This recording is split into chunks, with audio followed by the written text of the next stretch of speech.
be discussing his work concerning studies assessing accessibility, living conditions, environmental conditions, equity and equality within Louisville. So without further ado, I'll turn it over to Dr. Gilton Bloom for his presentation. Okay. Hi, everybody.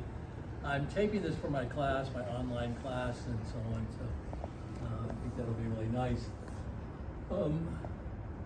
The whole thing is why we need to be fearless, how one sociologist, me, moved to mountain with science, data, and facts. And I took that from Senator Mark Kelly of Arizona when he was, I was at a backyard fundraiser with him, and he said, when I go to Washington, I'm gonna be guided by science, data, and facts. That's how I'm gonna make my decisions.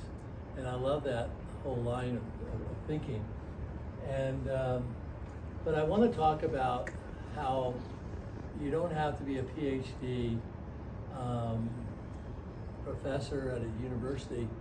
You can make a difference even if you're an undergraduate or even a graduate student.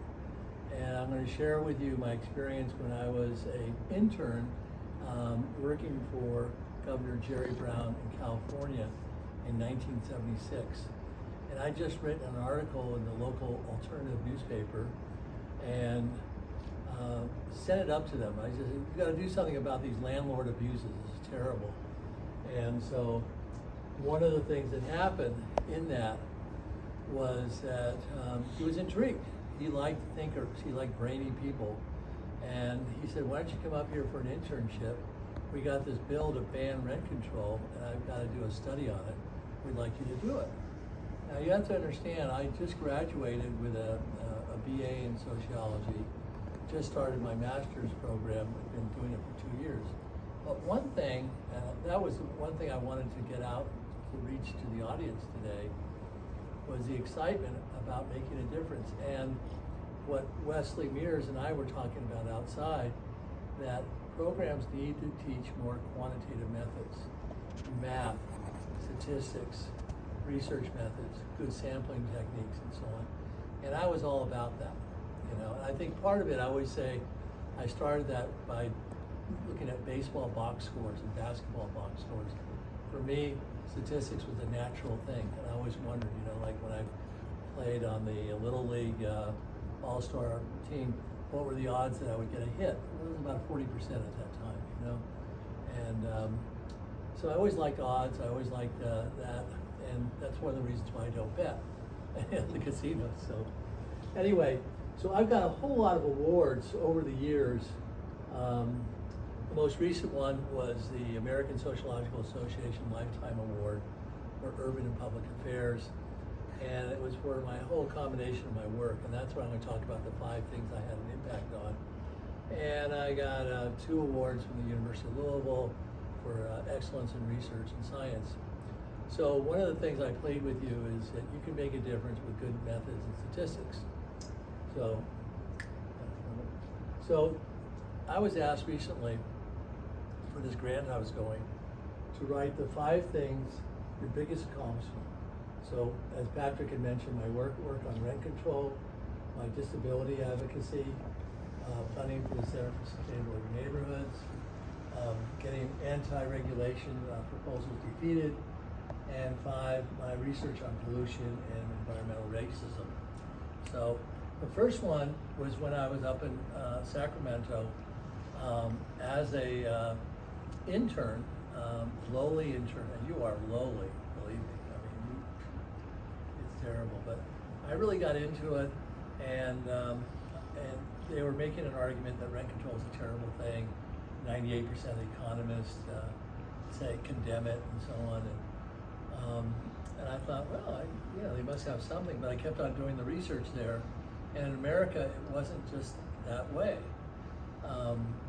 And in fact, I mustered up some data showing, in fact, that rent control, where it did exist already in Miami, Boston, and 100 cities in New Jersey, you didn't have any of these ill effects on stopping construction or a reduction in maintenance, and people got a modicum of rent relief, just a modicum, because you have to guarantee them, every landlord, a fair return.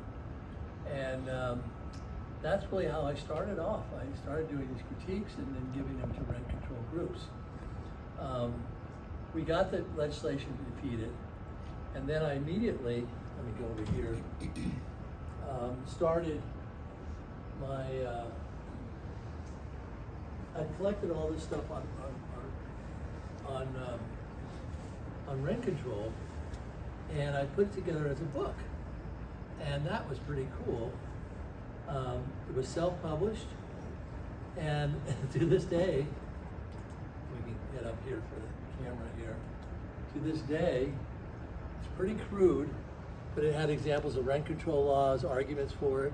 And then I had this all-star list of professors who would write an op-ed. So you had David Harvey, you had Chester Hartman, Dennis Keating, Richard Applebaum, a whole series of intellectuals working on it. And the book became what was called the Bible of the Renters Movement. And it was infuriated the landlords and real estate agents, because all of a sudden they started passing rent control laws in California,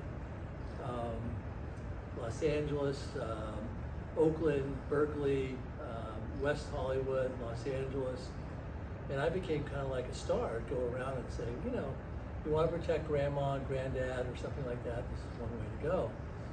But I did it by just, again, doing comparative research between rent-controlled cities and non-rent controlled cities, the largest sample I could, and I made it very strong. So that was something. But then something weird happened during the pandemic. As Patrick promised, I would tell you about something I did during the pandemic.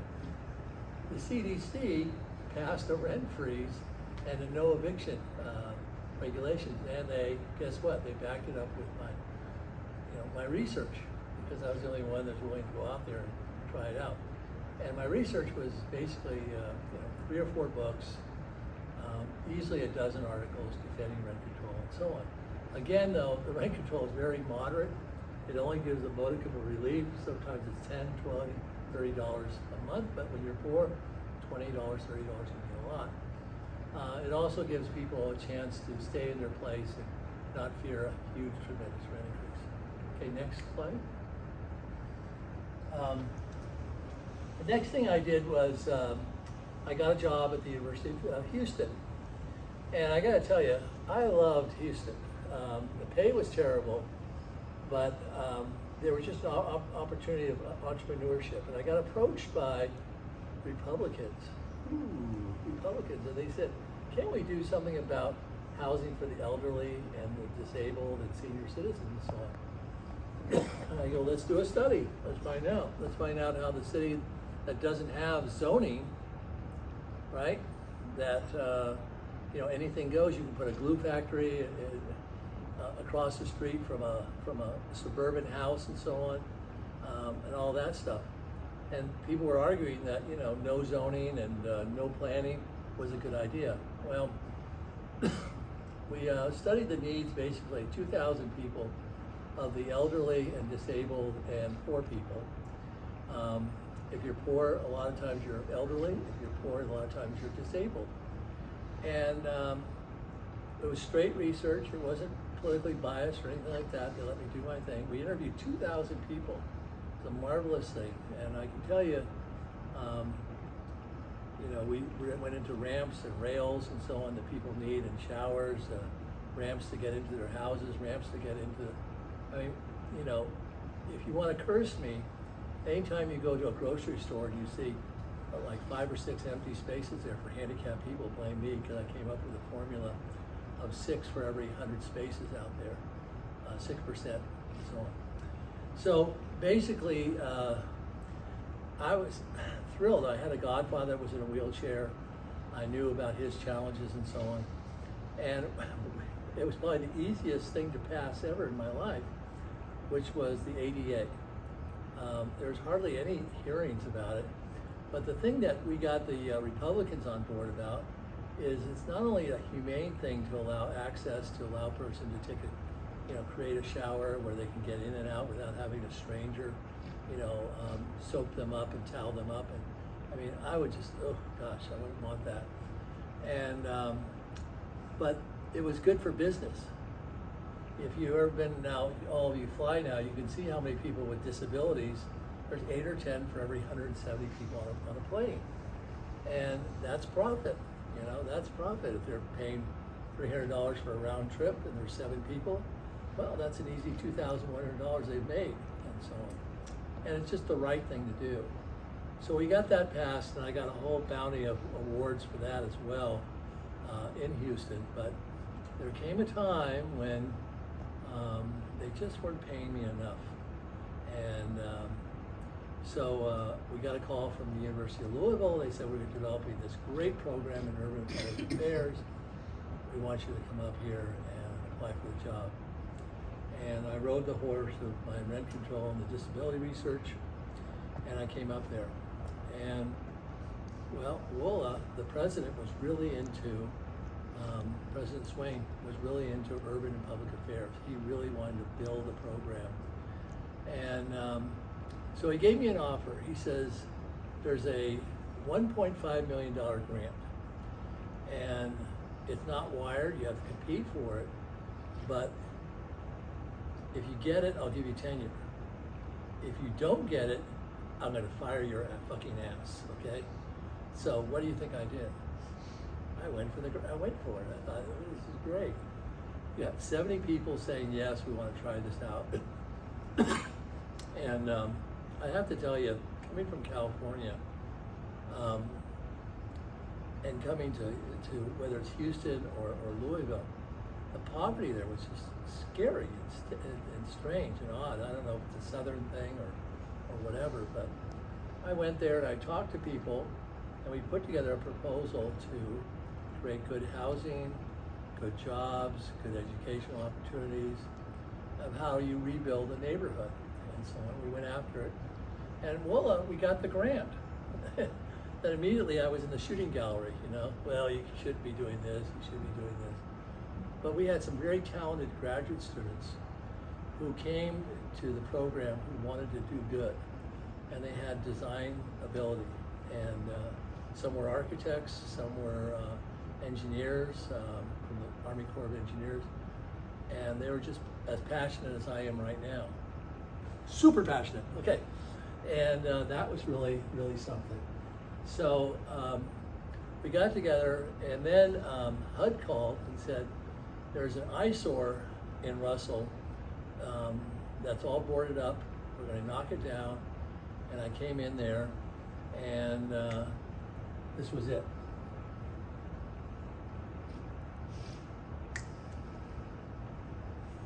There it is. We had all this, and the students really got into it. You know, we never said you can't do this or anything like that. But you can go back one more there, Patrick. There you go. Yeah. Well, I'm jumping right through it. Okay, so Yeah. we took that. It had good bones. That's what we call it. They had sewer, they had water, they had sidewalks, they had brick. And a lot of people will say, God, that's ugly. Tear it down, tear it down. But it's about sustainability. It's about preserving what you have.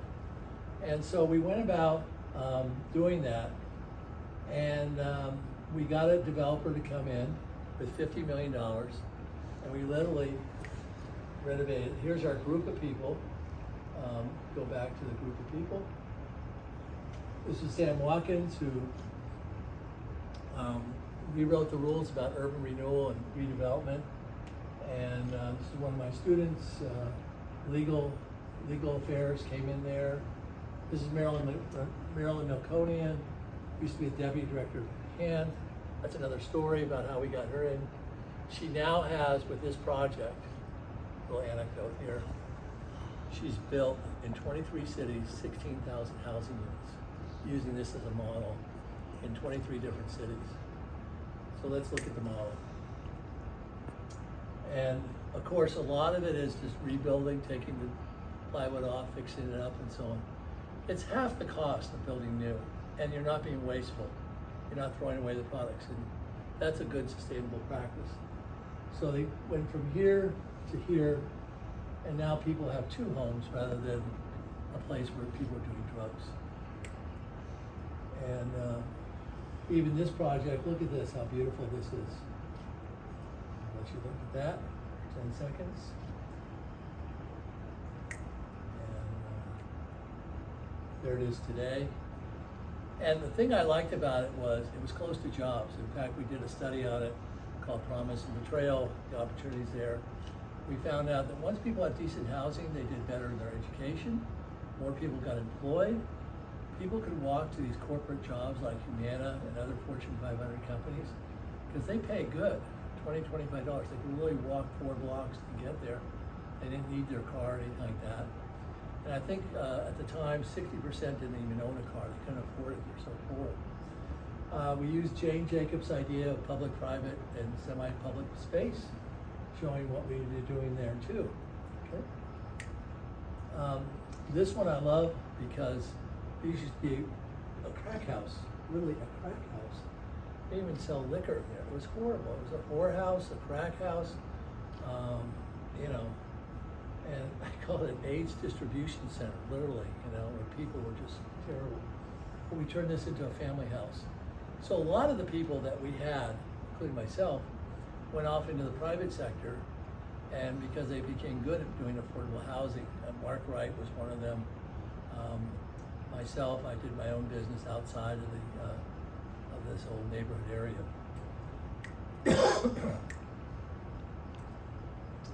And I wanted to note here that I had students as old as 65 coming in who had built 5,000 housing units in Ohio and wanted something to do with a signature deal that he really wanted to say was, he wanted just to learn about it. And he wrote his dissertation and so on. And here he is with Frank Clay, who embraced this as well, the only black realtor in West Louisville. And both of them have sadly passed away. But I did meet his son. His son is the chief of public health at for Kentucky. Very exciting. And talk about being a dreamer. He took this, it's like literally, here I am paying him $12,000 a year right, at the time. And he says, well, let's take that abandoned school, which the audit people didn't want knocked down, and turn it into senior housing, take each classroom, make it a little small studio. That was done. And of course, my latest stuff, which is advocate for livable neighborhoods. Pollution is a horrible problem, maybe some of the worst in Western Louisville. You have 45 companies, and we've been advocating for that. It's a very hard fight, it's very odd being a liberal Democrat fighting with a liberal or so-called liberal Democratic mayor who wants to cover it all up. But it, you know, they once had 2,000 jobs in this industry. It's now gone down to automation, and they only have 100 jobs, so not much. But anyway, so we've been. That's the other project I'm very passionate about. I'm writing a book on it. And so then I had my colleague Matt Ruther come to my class, and he's head of the Kentucky Center for Census. Now, when I started writing this stuff in 1976, there wasn't that much data. I'm going to finish up pretty soon here. And, but there's so much data here in terms of what we want to do. And it's just huge data. I mean, just data trove, you know. So, you know, us as scientists, we're always saying, how could we measure that? How could we look at that? So I'll give you my hits in terms of my favorite data. CDC has neighborhood health data, 27 measures for even the smallest neighborhoods on respiration, lung, heart disease, and it's an amazing thing which I've used and very effectively, by the way, and see that. EPA, 4 measures of pollution. Wes and I, Wes Mears has done studies about that. PVA data on neighborhoods. We have 165 neighborhoods, and you can measure through time whether rents are going up or housing prices are going up.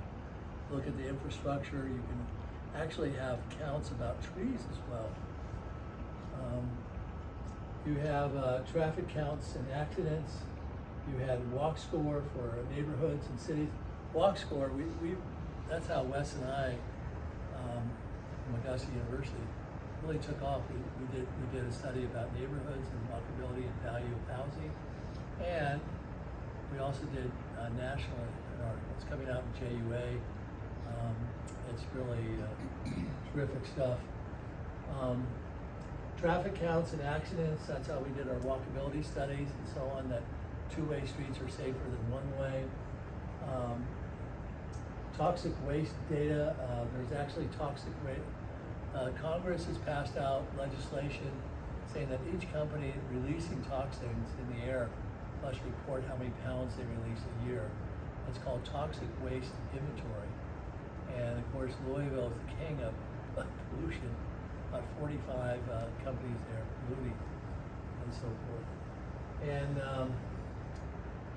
And of course, the Decanol U.S. Census, you can do measures. So one of the things that Wes and I talk about is, and my other colleagues,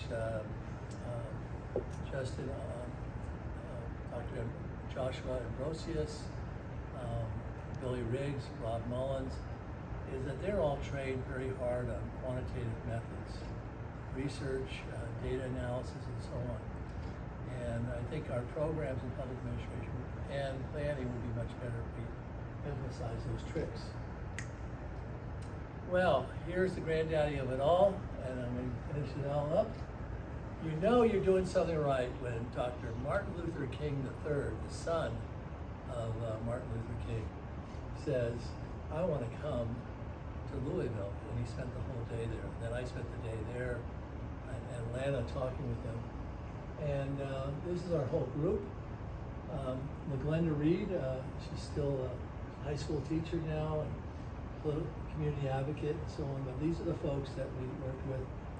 And Reverend Cosby, who's the most important and biggest, has the biggest black church in all of Kentucky, and a great guy, and Republican, but we all believe in ownership and so on. So I'm going to end it here on a high note, at least for the filming. Oh, let's do one more time. You always know you made it when you're made the New York Times, and they did a whole piece about university-community partnerships and so on. So anyway, I bow to you. Thank you very much. I'm very excited. I can't believe I did this so quickly. Thank you very much. Awesome.